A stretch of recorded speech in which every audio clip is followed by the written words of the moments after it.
Assalamualaikum warahmatullahi wabarakatuh. Perkenalkan, nama saya Fahri Zaira dari kelas 1142 absen 14 akan membacakan naskah monolog Nasib Sial Seorang Badut karya Agus Nur. Musik yang mengawali pertunjukan, musik pengiring atraksi badut, atau bisa menggunakan musik sirkus, bisa juga dangdutan, atau mungkin musik atraksi topeng monyet. Aktor sudah ada di panggung. Ia berpakaian gaya badut, tapi bisa dikombinasikan dengan jas atau pakaian lainnya, semacam topeng badut, tapi nanti saat mulai bicara, ia melepaskannya. Pertunjukan dimulai dengan atraksi badut tersebut, sampai badut itu menyadari kalau atraksinya tak menarik perhatian. Ia terdiam, musik berhenti. Tak ada yang lebih sial dari seorang yang ingin melucu, tapi sama sekali tak lucu. Jangankan orang lain tertawa, saya sendiri tak tertawa oleh lucuan saya. Mungkin kalian menyangka menjadi badut adalah pekerjaan paling gampang, tinggal bertingkah kocak dan orang akan tertawa.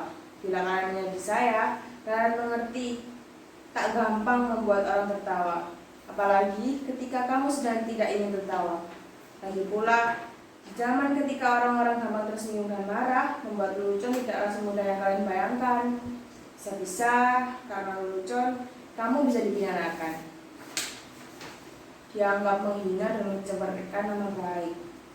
Seperti kalian saya, seorang pelawak, penjara hanya karena membawakan lelucon, yang kemudian dianggap menghina. Dia bercerita tentang seseorang yang memanjat pohon kelapa pada jam 10 pagi. Dan dari atas pohon kelapa, orang itu mengumandangkan azan subuh. Jujur saja itu membuat gempa seluruh kampung. Orang-orang langsung berbondong-bondong mendatangi orang itu, berteriak-teriak, menghujatnya. Bahkan ada yang ingin membunuhnya. Dasar kafir, turun kamu! Begitu orang-orang kampung berteriak marah. Berani-beraninya kamu melakukan penghinaan azan subuh jam 10 pagi. Dasar orang aneh, kafir! Tapi dengan tenang, orang itu menjawab, "Loh, siapa yang aneh? Siapa yang kafir? Coba kalian pikir, saya azan subuh jam 4 di masjid, tapi tak ada satupun kalian yang datang ke masjid. Begitu saya azan subuh jam 10, kok kalian pada berdatangan? Coba kalian pikir, siapa yang gak taat? Siapa yang aneh? Siapa yang kafir?" Orang kok gampang mengkafir-kafirkan orang hanya karena berbeda menjadi bermusuhan. Sekarang orang sepertinya senang bertengkar. Kalau Descartes bilang, aku berpikir maka aku ada. Orang sekarang seperti bilang, aku bertengkar maka aku ada. Pertengkaran menjadi komoditi, diperjualbelikan. Bahkan seringkali diberi pembenaran atas nama keyakinan. Ayat-ayat digunakan untuk kepentingan kekuasaan.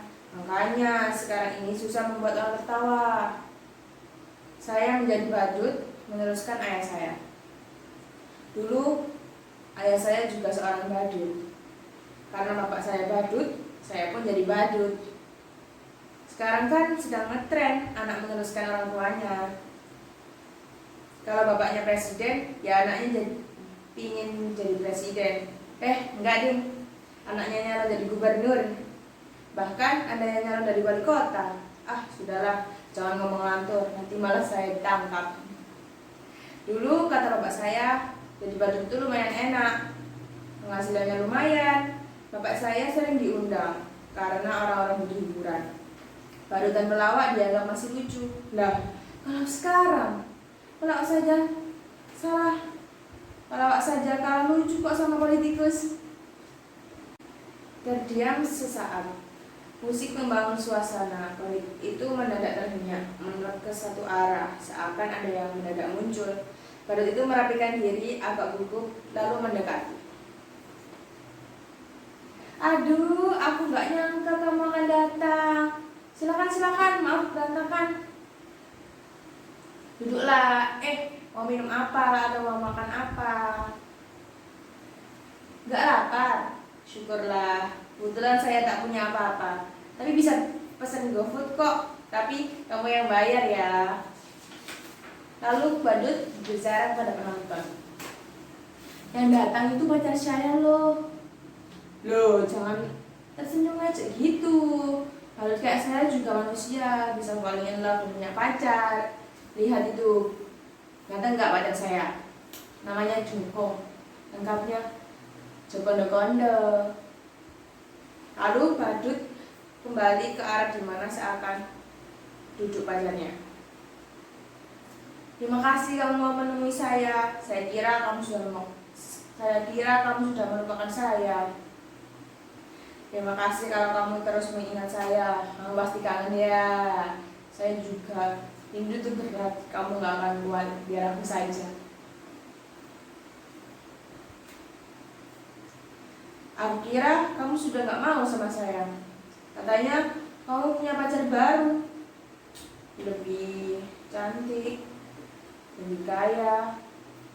Tapi percayalah, apapun yang terjadi, aku tetap cinta kamu. Sumpah, I love you, I miss you. Boleh aku peluk kamu? Boleh aku cium kamu? Dengan gaya malu-malu, ia terus mendekati pacarnya hingga tanpa sadar ia sudah ada di ujung kursi panjang itu. Dan akhirnya mereka tergelimang dari kursi. Ia menjadi tersadar dan selikukan melihat sekeliling. Joko, Joko, Joko. Tak ada siapa-siapa. Tak ada yang datang. Badut itu langsung murung. Ternyata hanya khayalan saya saja. Gak ada pacar. Saya badut jomblo. Coba kalian bayangkan betapa sialnya saya. Sudah jadi badut, jomblo pula. Nasib saya benar-benar ambyar. Percayalah, jadi badut itu berat. Kamu gak akan kuat, biar aku saja. Musik membangun suasana antara romantis dan sedih. Badut itu memandangi wajahnya di cermin, kemudian menangis terisak. Kadang di antara isak tangisnya, ia terlihat terkekeh berdiri. Sembari nahan isak tangisnya, pelan-pelan badut itu mengganti pakaiannya. Atau secara teknik, ia membuka pakaiannya yang di dalamnya ia sudah memakai pakaian yang lebih rapi. Kini badut itu sudah memakai pakaian lebih necis, seperti telah berubah menjadi orang penting. Ia bergaya dengan pakaian barunya itu, dengan gerakan dan tetap serupa badut. Sip.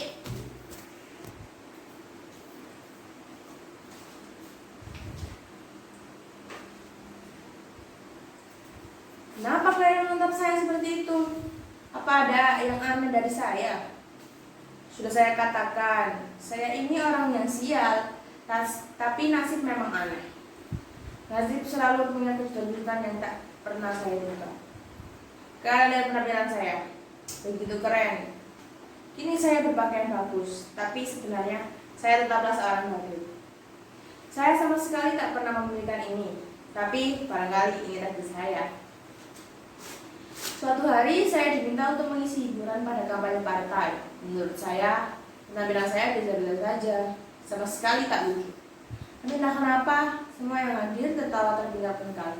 Saya hanya menjentikan-jentikan jari seperti ini. Tapi semua orang tertawa. Saya hanya menggoyang-goyangkan punggung saya, semua tertawa. Bahkan ketika saya hanya berdiam diri, semua orang makin tertawa terbahak-bahak. Mereka terhibur dengan penampilan saya yang begitu bodoh dan tolol. Sungguh, saya tak pernah merasa tolol saat itu. Lalu, pemimpin partai itu mendatangi saya, menjabat saya, memuji-muji saya. Katanya, saya adalah sosok yang karismatik. Sayapnya bakat untuk disukai semua orang. Bahkan itulah kekuatan seorang pemimpin. Ia bilang pada saya, sekarang ini menjadi pemimpin tak perlu cerdas atau pintar, yang penting disukai banyak orang. Demokrasi membuat seseorang menjadi pemimpin bukan lantaran kecerdasannya, tapi karena kemampuan disukai banyak orang. Semakin banyak orang menyukaimu, memujamu, maka kamu akan menjadi pemimpin. Pendukungmu akan memujamu habis-habisan, tak peduli kamu salah atau benar. Yang penting kamu tetap disukai banyak orang. Kamu boleh bohong atau menipu susu kamu. Yang penting Orang tetap percaya pakat. Yang penting orang tetap percaya kamu dan menyukai kamu. Dan kamu punya bakat besar seperti itu. Orang menertawaimu, tapi sungguhnya mereka menyukaimu. Orang seperti kamulah yang dibutuhkan partai. Saya kemudian mereka dandani menjadi gadis seperti ini. Daftarkan ikut pilkada, padahal saya nggak tahu apa-apa itu pilkada. Saya nggak tahu beda pilkada dan pilkada. Tapi ada yang bilang pilkada itu nggak boleh coba-coba buat anak. Kalau pilkada boleh coba-coba buat anak. Makanya banyak anak pejabat dan pemimpin yang coba-coba ikut pilkada. Saya benar-benar nggak tahu mengapa mereka menyuruh saya ikut pilkada. Padahal ijazah pun saya tak punya. Tapi mereka bilang, tenang saja, ijazah bisa dipalsukan. Jangankan ijazah, kebenaran pun bisa dipalsukan. Dan betapa sialnya saya menang pilkada. Barangkali zaman memang sudah gila. Mereka memilih saya karena dianggap bisa menghibur mereka. Saya dianggap orang paling lucu yang bisa membuat hidup mereka bahagia. Ketika saya menjadi badut, saya tak pernah berhasil membuat orang tertawa. Tapi ketika menjadi pemimpin, berkali-kali saya membuat orang tertawa. Itulah kenapa saya bilang betapa sialnya hidup saya. Tiba-tiba terdengar teriakan orang-orang yang bersorai-sorai penuh pemujaan. Mereka berteriak-teriak mengeluh-ngeluhkan, hidup pemimpin kita, hidup pemimpin kita, panjang umur pemimpin kita, hidup pemimpin kita, hidup pemimpin kita. Teriak-teriakan itu terus bergema makin keras dan antusias.